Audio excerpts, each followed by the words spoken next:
Vous savez que vous devez gérer votre temps et c'est quelque chose que vous faites depuis très longtemps peut-être, dans votre tête, oui, mais dans les faits, pas toujours.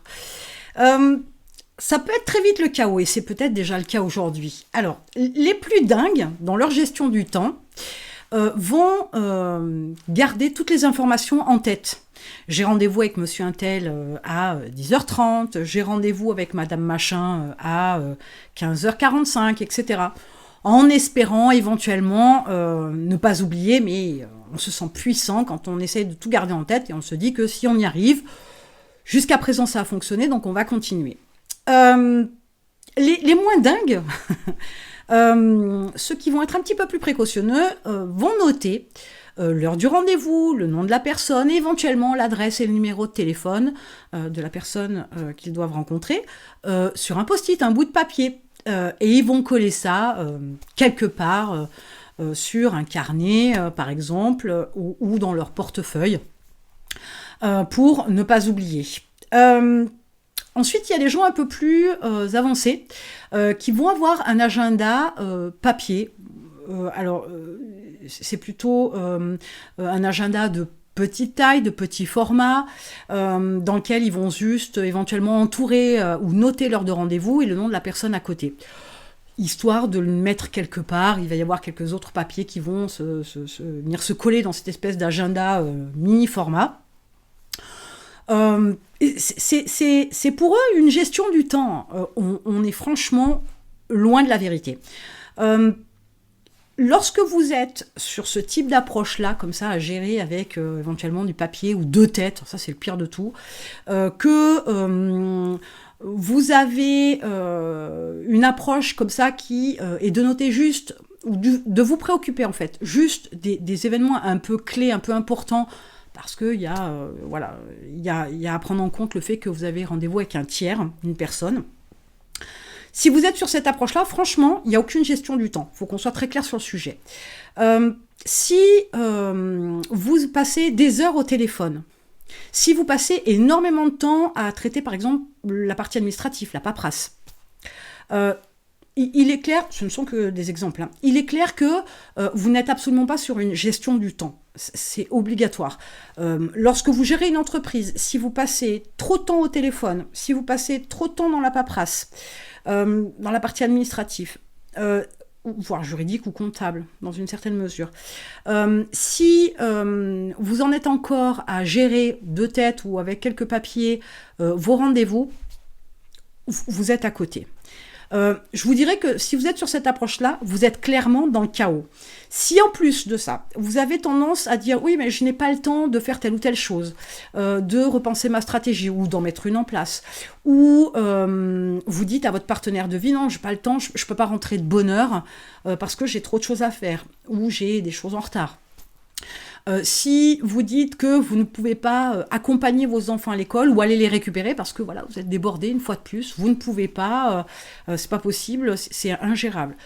Si vous refusez des repas en famille ou avec des amis, vous refusez des moments de loisirs, etc. Clairement, une fois de plus, là, vous êtes encore dans le chaos le plus complet avec votre gestion du temps.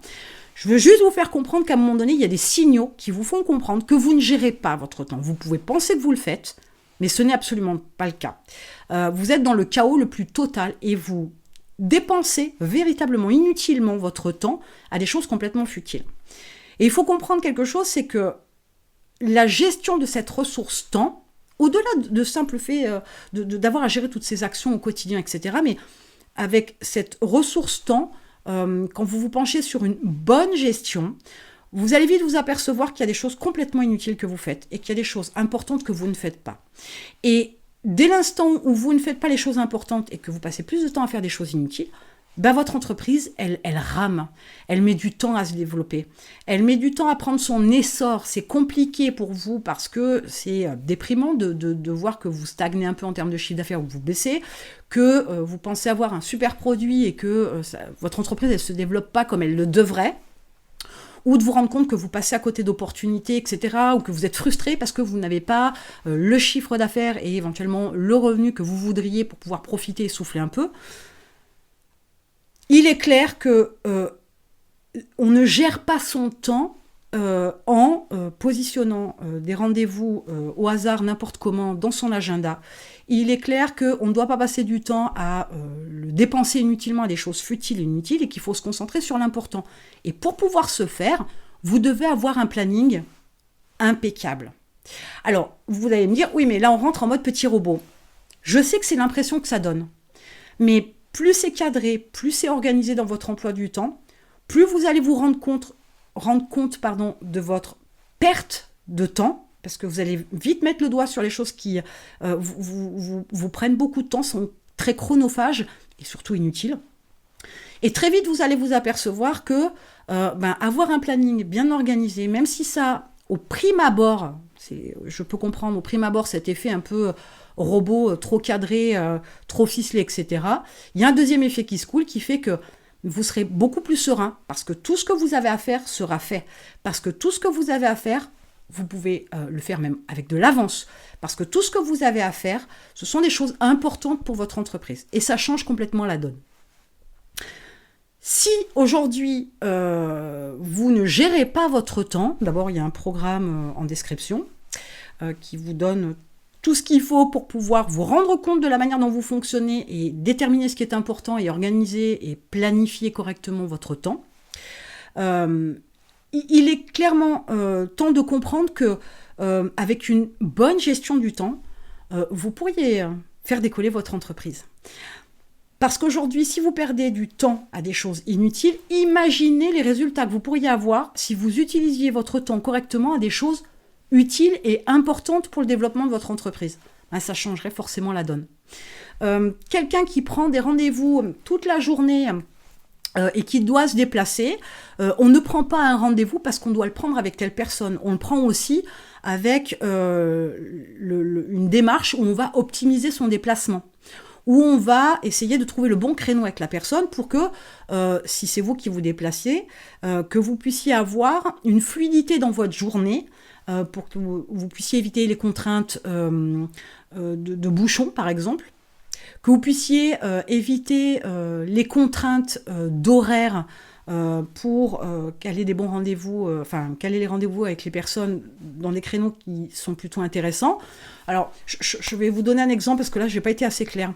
C'est pas facile d'avoir un rendez-vous important, vraiment, pas forcément une première prise de contact, entre guillemets, mais une signature de contrat, une négociation, quelque chose d'un peu important.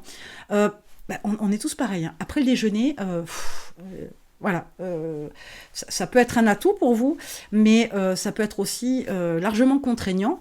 Voilà, il y a la période de digestion où, en termes d'énergie, on n'est pas au top. C'est peut-être pas le meilleur moment pour prendre un rendez-vous important. Vous voyez, il y a ça à prendre aussi en ligne de compte. Mais tout ça, ça passe par une bonne gestion du temps. Vos résultats vont être meilleurs, mais vous verrez aussi que vous aurez une vision beaucoup plus claire de votre entreprise, de son monde de fonctionnement et de ce qu'il y a à faire ou pas. Donc si vous continuez à travailler comme vous travaillez aujourd'hui avec des petits bouts de papier où vous perdez les post-it qu'on perd, grand classique, où on sait qu'on a noté une info mais on ne sait pas ni où, ni quand, ni sur quel support. Il y a plein d'outils, vous trouverez tout ça en description, je vous en donne des outils, c'est pas le problème. Mais il est clair qu'il faut une bonne méthodologie pour passer du chaos à la clarté, pour passer du stress à des journées plus zen et sereines, et surtout une certaine productivité, une certaine efficacité. Donc si vous êtes reconnu dans ces petits bouts de papier, dans je mets ça dans ma tête et je le retiendrai, etc., si vous sentez vraiment que vous avez une mauvaise organisation, que vous perdez beaucoup de temps et que votre entreprise, elle n'avance pas, vous avez un lien dans la description. Time Control, c'est le programme qui va vous permettre d'apprendre à gérer et à contrôler votre temps. Et 2-3 astuces en plus. Et en attendant, donc, je vous retrouve de l'autre côté.